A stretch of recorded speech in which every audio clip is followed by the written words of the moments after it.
بسم اللہ الرحمن الرحیم۔ ایک خاتون نہایت ہی پاک دامن اور نیک تھی۔ وہ چاہتی تھی کہ مجھے نبی کریم صلی اللہ علیہ وآلہ وسلم کی زیارت نصیب ہو، اور وہ درود شریف بھی بہت پڑھتی تھی، لیکن زیارت نہیں ہوتی تھی۔ ان کے خاوند بڑے اللہ والے تھے۔ ایک دن انہوں نے اپنے خاوند سے اپنی یہی تمنا ظاہر کی کہ میرا دل تو چاہتا ہے کہ مجھے بھی نبی علیہ السلام کی زیارت نصیب ہو، لیکن کبھی یہ شرف نصیب نہیں ہوا، اس لیے آپ مجھے کوئی عمل ہی بتا دیں جس کے کرنے سے ہوا میں نبی علیہ السلام کی زیارت کی سعادت حاصل کر لوں۔ انہوں نے کہا کہ میں آپ کو عمل تو بتاؤں گا، لیکن آپ کو میری بات ماننی پڑے گی۔ وہ کہنے لگیں کہ آپ مجھے جو بات کہیں گے میں وہ مانوں گی۔ وہ کہنے لگے کہ اچھا تو بن سنور کے دلہن کی طرح تیار ہو جاؤ۔ اس نے کہا بہت اچھا۔ چنانچہ اس نے غسل کیا، دلہن والے کپڑے پہنے، میک اپ زیور پہنے اور دلہن کی طرح بن سنور کے بیٹھ گئی۔ جب وہ دلہن کی طرح بن سنور کر بیٹھ گئی تو وہ صاحب ان کے بھائی کے گھر چلے گئے اور جا کر اس سے کہا، دیکھو میری کتنی عمر ہو چکی ہے،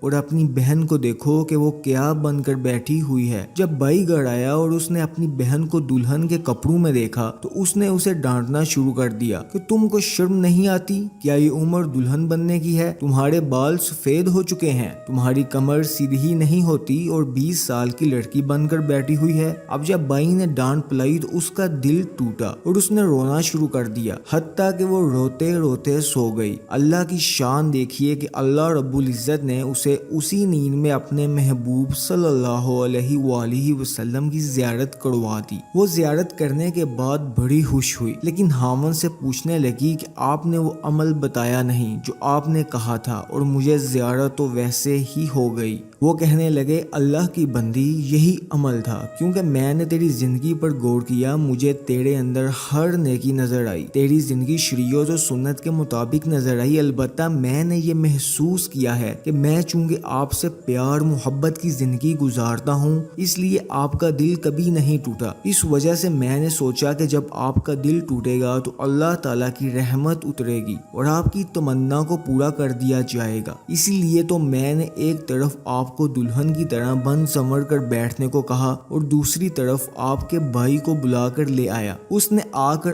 آپ کو ڈانٹ پلائی، جس کی وجہ سے آپ کا دل ٹوٹا اور اللہ رب العزت کی ایسی رحمت اتری کہ اس نے آپ کو اپنے محبوب کی زیارت کروا دی۔ ناظرین گرامی، بنی اسرائیل میں ایک بزرگ دموس رحمۃ اللہ تھے۔ ایک دفعہ وہ اپنی بستی سے باہر نکلے تو سامنے پہاڑ پر نظر پڑی تو سارے پہاڑ خشک نظر آئے، ان پر سبزہ نہیں تھا۔ یہ دیکھ کر ان کے دل میں خیال پیدا ہوا کہ کتنا اچھا ہوتا کہ ان پر سبزہ ہوتا، آبشاریں ہوتی اور خوبصورت منظر ہوتا۔ اللہ تعالیٰ نے دل میں الہام فرمایا کہ اے میرے پیارے، تو نے بندگی چھوڑ دی اور اب تو میرا مشیر بن گیا ہے، اب تجھے میری تخلیق میں کمی اور کوتاہی نظر آتی ہے۔ جب یہ الہام ہوا تو وہ گھبرا گئے اور انہوں نے اپنے دل میں ایک نیت کر لی کہ جب تک اللہ رب العزت کی طرف سے میرے دل میں واضح طور پر یہ بات نہیں آئے گی کہ میری کوتاہی کو معاف کر دیا گیا ہے، میں اس وقت تک اپنے آپ کو سزا دوں گا۔ یہ اللہ والوں کا طریقہ رہا ہے کہ اگر کبھی کوتاہی ہو جاتی تو وہ اپنے آپ کو سزا دیا کرتے تھے۔ چنانچہ دموس رحمۃ اللہ نے سزا کے طور پر دل میں تہیہ کر لیا کہ جب تک میری غلطی معاف نہیں ہو جاتی، نہ تو کھانا کھاؤں گا اور نہ ہی پانی پیوں گا، بس روزے کی حالت میں رہوں گا۔ یہ بندے اور اللہ کا معاملہ ہوتا ہے۔ دموس رحمۃ اللہ 2-4 دن کے بعد ایک قریبی بستی میں گئے۔ وہاں کوئی تقریب منعقد ہو رہی تھی۔